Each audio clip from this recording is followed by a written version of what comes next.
Almost 90% mains अपने full potential पे नहीं जीते हैं। ना तो उनकी बॉडी अच्छी होती है, ना तो उनके लुक्स अच्छे होते हैं, ना तो उनका फेस अच्छा होता है और ना ही उनमें कोई कॉन्फिडेंस होता है। और ये बहुत ही बड़ी प्रॉब्लम है। इमेजिन आपको एक ही लाइफ मिली है और वो एक लाइफ भी आप ऐसे ही रहकर वेस्ट कर देते हो, तो क्या फायदा होगा उस लाइफ का। यहाँ पर आप सिर्फ एवरेज ही रह गए और अपने फुल पोटेंशियल पे कभी पहुंच ही नहीं पाए। लेकिन अब आपको कॉन्ग्रेचुलेशंस, मैं आपको पूरा ग्लो अप प्लान देने वाला हूँ। 5 पॉइंट्स में आपको बताने वाला हूँ। अगर आप उन्हें फॉलो करोगे, नेक्स्ट 6 मंथ्स में आपके लुक्स और आपकी पर्सनैलिटी एकदम से चेंज हो जाएगी और आपका कॉन्फिडेंस बहुत ही ज्यादा इंप्रूव हो जाएगा। तो आप रेडी हो जाओ ग्लो अप करने के लिए और अपने आप को कम्प्लीटली ट्रांसफॉर्म करने के लिए। बिकॉज ये बात तो गारंटेड है कि अगर आप इस वीडियो को बिना स्किप किए लास्ट तक देख लेते हो तो 6 मंथ्स के अंदर आप ट्रांसफॉर्म हो ही जाओगे। अब जो सबसे पहले हमारा नंबर 1 पर आता है वो होता है माइंडसेट। देखो, बिना अच्छा माइंडसेट लिए आप कभी भी ग्लो अप नहीं कर सकते हो और अपने आप को या फिर अपनी किसी भी सिचुएशन को कभी भी इंप्रूव नहीं कर सकते हो। ये मैं आपको अपनी स्टोरी से समझाता हूँ। देखो, आज से 3 साल पहले की बात है। मैं बॉडी बनाना चाहा था और अपने लुक्स को इंप्रूव करना चाहा था, बट मेरे अंदर एक प्रॉब्लम थी जो मुझको रोक के रखी हुई थी। वो था मेरा खुद का माइंडसेट। एंड ये बात आपको कोई भी बताने नहीं वाला है। मैं ग्लो अप की वीडियोस तो देखता था यूट्यूब पे, मैं सोचता रहता था उन चीजों के बारे में, ओवर थिंकिंग करता रहता था, बट एक्चुअल में खुद से कोई भी डिसीजन नहीं लेता था। एंड यही तो प्रॉब्लम है। आप अभी इस वीडियो को देख लो या फिर किसी भी वीडियो को देख लो या फिर बेहतर से बेहतर कुछ भी सोच के बैठ जाओ, लेकिन जब तक आप खुद से एक्शन लेना शुरू नहीं करोगे तब तक कुछ भी नहीं होने वाला है। आप अभी चाहो आप 6 महीने बाद भी वहीं पर रह जाओगे। एंड आपकी सिचुएशन भी अभी के टाइम पे यही चल रही होगी। आप वीडियोस देखते हो, आप सोशल मीडिया स्क्रॉल करते हो, लेकिन खुद से उठ के कुछ भी नहीं करते हो। अगर इस प्रॉब्लम में आप एक बार फंस चुके हो तो इससे निकलना बहुत ही ज्यादा हार्ड हो जाता है। बिकॉज मैं खुद इस प्रॉब्लम से जूझ चुका हूँ एंड मुझको पता है कि इस प्रॉब्लम से निकलना बहुत ही ज्यादा हार्ड होता है। सो दैट्स व्हाई सबसे पहले आपको अपने माइंडसेट को इंप्रूव करना बहुत ही ज्यादा इंपॉर्टेंट है। अगर वो चीज नहीं करोगे, अगर आप आज से नहीं करोगे तो आप कुछ भी नहीं करने वाले। बाद में आप यही बोलते रह जाओगे कि जो चीजें बताई गई है वो काम नहीं करी।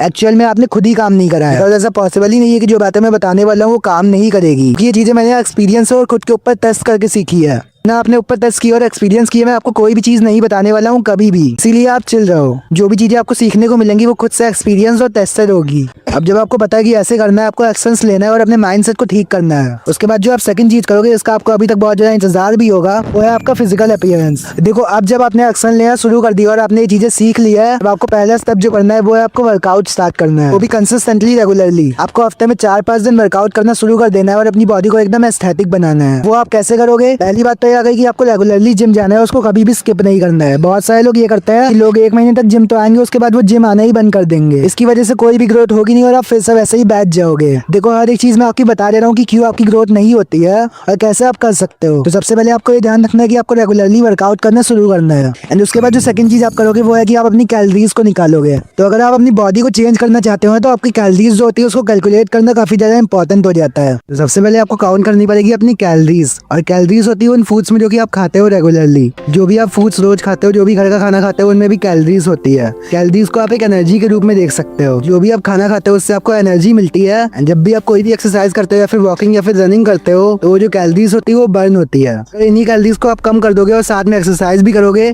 तो आपका वेट लॉस होना शुरू हो जाएगा। अगर आप इन्हीं कैलोरीज को बढ़ा के एक्सरसाइज भी करोगे तो आपका वेट गेन होना शुरू हो जाएगा। ये कैलोरीज बहुत ज्यादा इंपॉर्टेंट होती है आपका वेट गेन और वेट लॉस करने में। तो अभी के टाइम पे आपको क्या करना है, आपको सिंपली अपनी कैलोरीज को निकाल लेना है। अपनी कैलोरीज को निकालने के लिए आपको पता ही होगा, आपको एक वेबसाइट पे जाना है जिसका नाम है कैलोरी कैलकुलेटर। अब यहाँ पे आके आप अपनी एज, हाइट और वेट डाल दोगे तो आपकी डेली की कैलोरीज आ जाएंगी। सिंपली इनमें से अगर आप 400 कैलोरीज को इंक्रीज करोगे तो आपका वेट गेन होना शुरू हो जाएगा। अगर 400 कैलोरीज को आप कम करोगे तो आपका वेट लॉस होना शुरू हो जाएगा। आप अभी खुद को देखो और आप देखो कि आपको चाहिए क्या है। अगर आपको वेट लॉस करना है तो आपको कैलोरीज को कम करना है, अगर आपको वेट गेन करना है तो आपको कैलोरीज को बढ़ाना है। अब कैलोरीज के बाद आता है प्रोटीन। प्रोटीन को आपको अपने बॉडी वेट से डबल रखना होगा। और अभी के टाइम पर आपका बॉडी वेट है 7 kg, तो आपको प्रोटीन रखना पड़ेगा 120 ग्राम। ऐसे ही आपको अपनी कैलोरीज को और प्रोटीन को ट्रैक करना है। अभी आपको लग रहा होगा कि ये बहुत ज्यादा हार्ड होता है, 10 चीजें करनी पड़ेंगी, हर एक चीज को कैलकुलेट करना पड़ेगा। बस सिंपली मैं आपको बताऊं, अगर आप एक टाइम अपनी कैलोरीज को कैलकुलेट करके रख लो और साथ में प्रोटीन को भी कैलकुलेट करके रख लो, वही सेम डाइट प्लान आप हर रोज फॉलो करते जाओ, एक्चुअली में बहुत ज्यादा इजी बन जाएगी। बस आपको एक बार कैलकुलेट करना है और उसको आपको हर रोज फॉलो करना है, सेम डाइट लेना है हर रोज। एंड ये चीज आती है डिसिप्लिन से। मैंने शुरुआत में बताया था कि आपका माइंडसेट कितना ज्यादा इंपॉर्टेंट होता है। अंदर इनफ डिसिप्लिन होना चाहिए कि आप हर रोज सेम फूड को खा पाओ और आप फास्ट फूड को ना खाओ और 1-2 हफ्ते में एक ही बार चीट करो फास्ट फूड से। जब इतना आप करना शुरू करोगे, अपनी डाइट को कंट्रोल में रखोगे और रेगुलरली एक्सरसाइज करोगे और छोड़ोगे नहीं, तो आप ये देखोगे कि आपकी बॉडी ट्रांसफॉर्म होना शुरू हो गई है। जहाँ पे बाकी लोगों की बॉडी ट्रांसफॉर्म नहीं हो रही है, आप फास्टली उस चीज को कर पा रहे हो। ये किस वजह से हो रहा है? कि आप स्टेरॉइड्स ले रहे हो, कि आपके जेनेटिक्स अच्छे हैं? नहीं, आप डिसिप्लिन दो। आप हर एक चीज में ज्यादा मेहनत कर पा रहे हो जो कि बाकी लोग नहीं कर पा रहे हैं। अब ये बॉडी वाला चैप्टर यहाँ से एंड होता है और सेकंड चीज जो आती है वो होता है आपका फेस।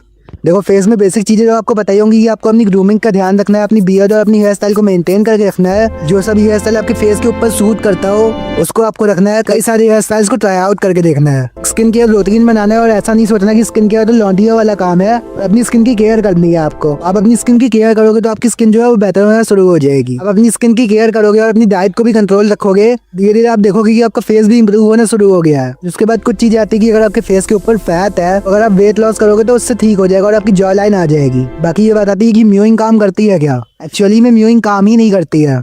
जितने भी लोग आपको दिखते हैं ना कि उन्होंने म्यूइंग से अपनी ट्रांसफॉर्मेशन की या फिर म्यूइंग से जॉ लाइन लेके आए हैं, एक्चुअली में उन लोगों ने बस वेट लॉस किया होता है। तो जॉ लाइन आपकी तभी आ पाती है जब आपके फेस पे फैट हो और वो आपने गायब कर दिया हो। मोस्टली लोग ऐसे होंगे जो कि पतले भी हैं फिर भी उनकी जॉ लाइन नहीं है। वो इस वजह से है क्योंकि हर किसी की जॉ लाइन नहीं होती है और ये चीज जेनेटिक्स के ऊपर डिपेंड करती है। अब इसका मतलब ये नहीं कि अगर आपकी आप जॉ लाइन नहीं एकदम हंटर है इसलिए तो आप अच्छे नहीं दिख सकते हो। आप बेसिक स्किन केयर करके और अपना ख्याल रख के, अपनी ग्रूमिंग का ख्याल रख के, अपनी हेयर स्टाइल का ख्याल रख के अपने आपको हर एक दिन बेहतर बना सकते हो। एंड वो चीजें मैटर भी नहीं करती है जो आप सोचते हो। किसी को कुछ फर्क नहीं पड़ने वाला है कि आप काले हो या फिर आपकी हंटर आइज नहीं है। फर्क इस चीज से पड़ता है कि आप अपने आप का कितना ख्याल रखते हो, अपने आप को कितना इंप्रूव कर पाते हो। अपना एक बेसिक सा स्किन केयर रूटीन बना लो, ज्यादा कुछ करने की जरूरत नहीं है आपको। 2 टाइम फेस वॉश करो और कहीं भी बाहर जाओ तो सनस्क्रीन लगा लो और फेस वॉश करने के बाद में कोई मॉइस्चराइजर लगा लो। और ये सब मुंह पे टमाटर पोत लिया तो आलू पोत लिया तो मुल्तानी मिट्टी पोत लिया, इन सब चीज़ों से होता नहीं है कुछ।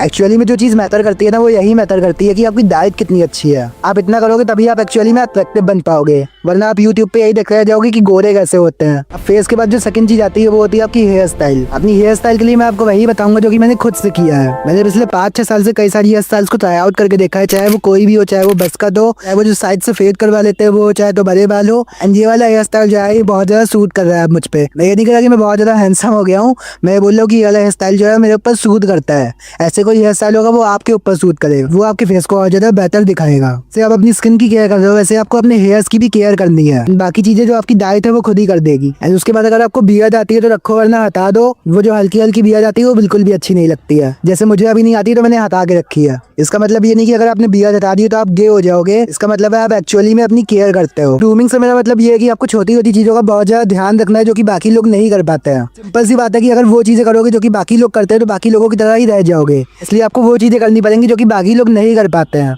आपको दिन में 2 टाइम ब्रश करना है, अपनी हेयर्स की बहुत ज़्यादा केयर करना है, स्किन की बहुत ज़्यादा केयर करना है। इसको ऐसा कंसीडर किया जाता है यहाँ पे कि स्किन की केयर तो लड़कियाँ ही करती है एंड एक्चुअली में आप फायदे में हो। बिकॉज बाकी लोगों को तो ऐसा लगता है ना कि हेयर्स की केयर, स्किन की केयर जो करता है वो तो गे होता है, इसलिए कोई भी ये चीज़ें नहीं करता है। अगर आप ये चीजें करोगे तो आप एक्चुअली में सबसे ज्यादा अट्रैक्टिव बन जाओगे। पूरी बात को एक पॉइंट में समझाए तो ये होता है कि छोटी छोटी चीजों का बहुत ज्यादा ध्यान रखो। उसके बाद जो नेक्स्ट पॉइंट आता है वो होती है आपकी ड्रेसिंग। इस चीज पे अगर आपने फोकस कर लिया ना तो ये चीज आपके अपीयरेंस को एकदम बदल के रख सकती है। अगर आप एक्चुअली में उतने अच्छे दिखते भी नहीं होगे तो किसी को भी कोई भी फर्क नहीं पड़ने वाला है। दिन करो एक रूम है जहाँ पे 2 लोग घुसते हैं। एक बंदा है जिसका ड्रेसिंग सेंस बहुत ज्यादा अच्छा है एंड जो दूसरा बंदा है वो लाल पीला विद जीन्स कुछ भी पहन के आ जाता है। जो एक्चुअली में फर्स्ट वाला बंदा होगा ना लोग उसकी रिस्पेक्ट ज्यादा करेंगे, उससे लड़कियां भी ज्यादा अट्रैक्ट होंगी एंड एक्चुअली में वैल्यू उसकी ज्यादा होगी। एंड ड्रेसिंग सेंस इंप्रूव करना ना बहुत ज्यादा हार्ड होता है लोगों के लिए, जबकि एक्चुअली में ये चीज हार्ड है नहीं। आप अपने अराउंड कितने लोग को देखते होगे इनका ड्रेसिंग सेंस अच्छा होता होगा। कोई कुछ भी लाल पीला है तो बिना मैचिंग का कोई कुछ भी पहन लेता है।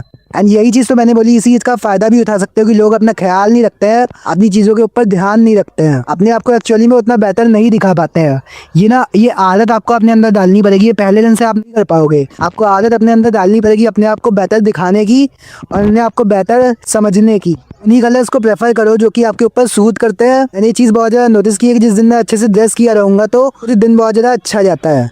इस वजह से नहीं कि कोई मैजिक हो जाता है, इस वजह से क्योंकि उस दिन मैं बहुत ज्यादा कॉन्फिडेंट रहता हूँ। तो ये चीज आपको अवॉइड करनी है कि आप कुछ भी पहन लेते हो या फिर कैसे भी पहन लेते हो। कहीं लाल लोवर पहन ली या फिर पीली टी शर्ट पहन ली, उसके ऊपर ये चीजें आपको अवॉइड करनी है। या तो ऑल ब्लैक रखो या फिर डार्क या एलिगेंट कलर्स रखो। ये सब चीजें आपके अंदर टाइम के साथ में आएंगी और टाइम के साथ आप सब कुछ सीखना शुरू कर दोगे। पहले दिन से आप उठ के जिम भी नहीं जा पाओगे अगर आप बिल्कुल भी अभी कुछ कर नहीं रहे हो तो। आई होप कि जो भी मैं समझा रहा हूँ आपको एकदम समझ में आ रहा होगा। अगर मैं चाहता हूँ चीजों को कॉम्प्लिकेटेड कर सकता था लेकिन फिर आपको कुछ भी समझ में नहीं आता, इसीलिए मैं आपको इजीएस्ट वे में समझा रहा हूँ। भाई अगर आप ये सब चीजें कर भी लो ना तो कोई भी बेनिफिट नहीं होने वाला है जब आप यहाँ से फकदप हो। यहाँ से फकदप किस टाइप का? आपको लोगों से अलग होना है। आपने अपने अराउंड देखा होगा लोग किस टाइप की हरकतें करते हैं। मतलब आप जिम तो जा रहे हो लेकिन आप स्टोरी लगा रहे हो बदमाश वाली और ये सब फालतू की हरकतें कर रहे हो। इनकी कोई भी रियल में मीनिंग नहीं है। आप बैठ के रील स्क्रॉल कर रहे हो, आप 10 तरह की चीजें कर रहे हो, उनकी रियल में कोई मीनिंग ही नहीं है।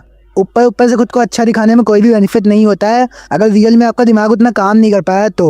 रियल में आप उतने मैच्योर नहीं हो तो। एग्जाम्पल आप लड़कियों से ले सकते हो। लड़कियां खुद को भले ही अच्छा दिखा ले लेकिन उनका दिमाग घुटनों में होता है। अपने एथिक्स को, अपनी पर्सनैलिटी को थोड़ा इंप्रूव करके रखो। कैसे बात करते हैं लोगों के सामने और कैसे आई कांटेक्ट मेंटेन करके रखते हैं। इसी से हमारा last but not least point आता है कॉन्फिडेंस और पर्सनैलिटी। वो सबसे पहले जो छपरियों वाली हरकतें होती है वो बिल्कुल भी आपको करना बंद कर देना है। ये बदमाशों वाली स्टोरी लगाना और वीएन वाली एडिटिंग करना, झुक के जमीन में आंखें गड़ा के बात करना, ये सब चीजें बिल्कुल से आपको अवॉइड करनी है। ये सब चीजें आपको गे बनाती है। सही से लोगों से बात करना सीखो। बाहर निकल रहे हो तो अच्छे वे में एक्ट करो। लोगों से आई कांटेक्ट मेंटेन करके बात करो। जैसे मैं अभी तेज बोल रहा हूँ ना वीडियो में, वैसे आपको लड़कियों के सामने या तो लोगों के सामने नहीं बोलना है। लोगों के सामने आपको मैच्योर एक्ट करना है। एक्ट नहीं करना है, बनना है। क्योंकि जब तक आप अपने अंदर दिमाग नहीं लेके आओगे और वर्क एथिक नहीं लेके आओगे, ना तो खुद को रिस्पेक्ट से देख पाओगे ना तो दूसरे देख पाएंगे। ग्लो अप का एक्चुअली में मतलब होता है कि आप बंदा ही उठा के चेंज कर दो। अपने आप को इतना ट्रांसफॉर्म कर दो कि कोई पहचान ही ना पाएगी तुम हो। ये सब चीजें आप तभी कर पाओगे जब आप कोई गोल्स को चेस करोगे और कोई पर्पस अपनी लाइफ के अंदर लेके आ पाओगे। एक्चुअली में मैच्योर होकर रिस्पॉन्सिबिलिटीज को हैंडल करना सीखोगे। बिकॉज एज अ मैन ये चीजें बहुत ज्यादा इंपॉर्टेंट होती है। इसके बिना आप अपनी लाइफ में ग्रो नहीं कर पाओगे। ये चीजें मैं आपको ऐसे समझा रहा हूँ कि आपको एक्शन लेना शुरू करना है और अपने माइंड सेट को इम्प्रूव करना है। क्यों करना है? बिकॉज आपको अपनी लाइफ में ग्रो करना है। आप समझ रहे हैं आपको करना क्या है? आपको छपरियों वाली हरकतें छोड़ के, फालतू में बैठना छोड़ के